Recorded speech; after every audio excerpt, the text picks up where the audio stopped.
Greetings, students. My name is Mr. Little, and on today's History Bite, we're going to take a look at Chapter 17, Part 2, The Mongol Empire, the story you've all been waiting for.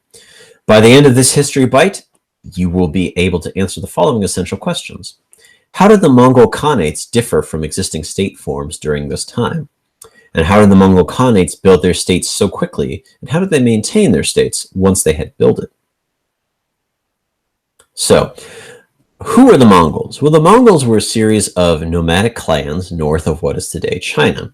They were horse riders as well as horse herders. And for most of their history, their predominant role had simply been to fight wars against one another and periodically raid the settlements of northern China.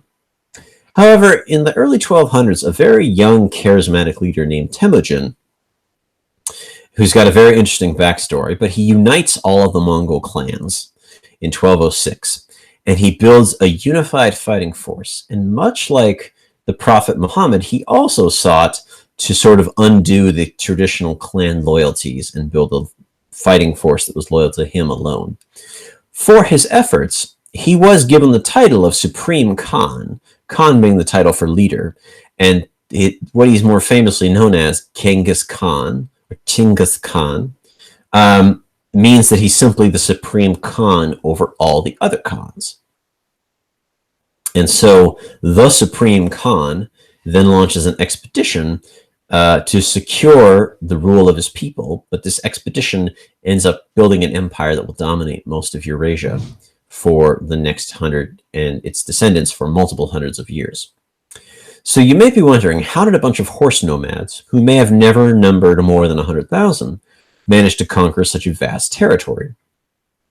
Well, part of the reason was their excellent military tactics. Right? The Mongols, as with most nomads from their youth, had ridden horses their entire lives. They knew how to quickly mount a horse, ride a horse, shoot an arrow from a horse. Whereas most settled societies, if you were to be a horseman, you had to train at this because you spent most of your time either being a farmer or an elite person who didn't ride horses. So the expertise in horse warfare, as well as using bow and arrows on top of horses, which is a very hard thing to do because horses move, and when you're galloping on a horse, it's hard to keep a steady aim. The Mongols also practiced psychological warfare. Most famously, they would try to trick their enemies and have them think that they were somewhere else when they were actually somewhere else, and then come out and surprise them. They would also strategically mass slaughter surrendered enemies to convince others to surrender if they didn't want the same fate. This is where the Mongols get their reputation for being quite brutal. But the Mongols also incorporated local soldiers into their army. Again, the Mongols may have themselves never numbered more than 100,000. And so it was local soldiers who really made the difference in some of those conquests. It's also worth noting that many of their enemies were very weak during this time. Remember, the Abbasid Caliphate had been divided and was being ruled by Turkic peoples on various sides. The Islamic world as a whole was divided into about 6 different states, each of which would be very easy to topple and conquer. China was also divided. If you remember, the Song dynasty had lost the northern provinces to a series of nomads known as the Jurchen, as well as some of the southern territories that had been part of the Song dynasty had slipped away from it.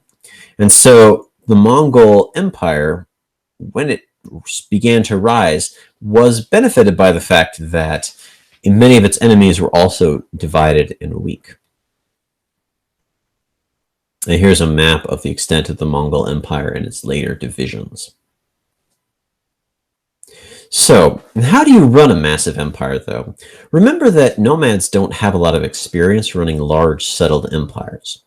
And so the Mongol Khanates, which is the term for all of the little states that were established across Eurasia by the Mongols and the descendants of Genghis Khan, practiced a number of techniques to help them run their kingdom.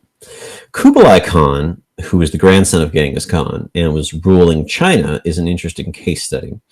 Kublai Khan actually rejected the concept of a Khanate, where the leaders were elected based on their merit.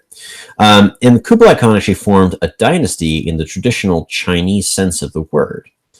And while he kept the Mongols separate from China, he did incorporate a number of Chinese governing tactics, such as the Mandate of Heaven, to legitimize his rule over China. However, he did not trust the local Confucian bureaucrats, so instead he relied on imported bureaucrats from other parts of the world, most famously from the Islamic world and parts of Europe. Marco Polo, who has an interesting Netflix series about his time in the Mongol Empire, claimed that Kublai Khan actually gave him a job as an administrator of a province in the Yuan dynasty. This is disputed by a lot of historians, but it could be true because it is well known that Mongols did bring in foreign advisors to help them run their empires, in part because they didn't trust the locals, but in part because they themselves did not have any experience running large, complex, settled empires. Now, Mongols did like trade. As horsemen and as nomads, they admired merchants who would go very long distances. And so Kublai Khan, along with almost all the other Khanates, promoted and protected trades through something called the Yam system, in which was a series of messenger posts, which allowed them to easily respond to possible threats, as well as provide a rest stop for merchants, as well as provide a seal of protection. So the merchants couldn't be harassed by potentially corrupt local officials. Protection of trade, the use of foreign expertise, as well as the incorporation of some local elements are how the Mongols tended to run their empires. Now, what were the impacts of the rise of the Mongol Empire across the world? Well, it differed from place to place, but their effects were really felt very strongly. In the Abbasid Caliphate, for example, in 1258, a Mongol under the command of one of Genghis's descendants captured Baghdad, but not only did he capture it, he destroyed it, slaughtered almost everyone that lived there, and ended the Islamic Golden Age. It was said that the rivers around Baghdad ran red with blood and black with ink because of all of the houses of wisdom that were destroyed and the books were thrown into the rivers. So very unfortunate for history, so to speak. In Persia, when the Mongols conquered the area, they ended the domination of Arabs and Turks, and this led to actually a flowering of Persian culture. And a later Mongol ruler would commission the famous Book of Kings, which is essentially a giant book of Persian history called the Shahnameh. And if you are, or your family is descendant from Iran or are Iranian, you know what the Shahnameh is, or if you don't, go ask your family. It's a very famous book in Persian history. In Russia, where a group of Mongols known as the Golden Horde ruled, there were a number of tiny princely states that the Mongols completely obliterated, except for one that agreed to pay tribute and eventually would rise above all the rest, and that would be Moscow, the future capital of Russia, at least for a while, then St. Petersburg, then back to Moscow. So, if these empires were so awesome, why did they decline? Well, keep in mind that nomadic empires tend to be very unstable due to their lack of bureaucrats and established writing systems. For example, in Persia, the Mongols blended in so well, they converted to Islam, they stopped practicing their nomadic ways. Actually, they relatively, so to speak, disappeared from the scene. In Persia and China, Mongol rulers abused their economic powers. For example, in China and Persia, the Mongol rulers printed so much paper money that it basically lost all of its value and threw both of those states into economic turmoil.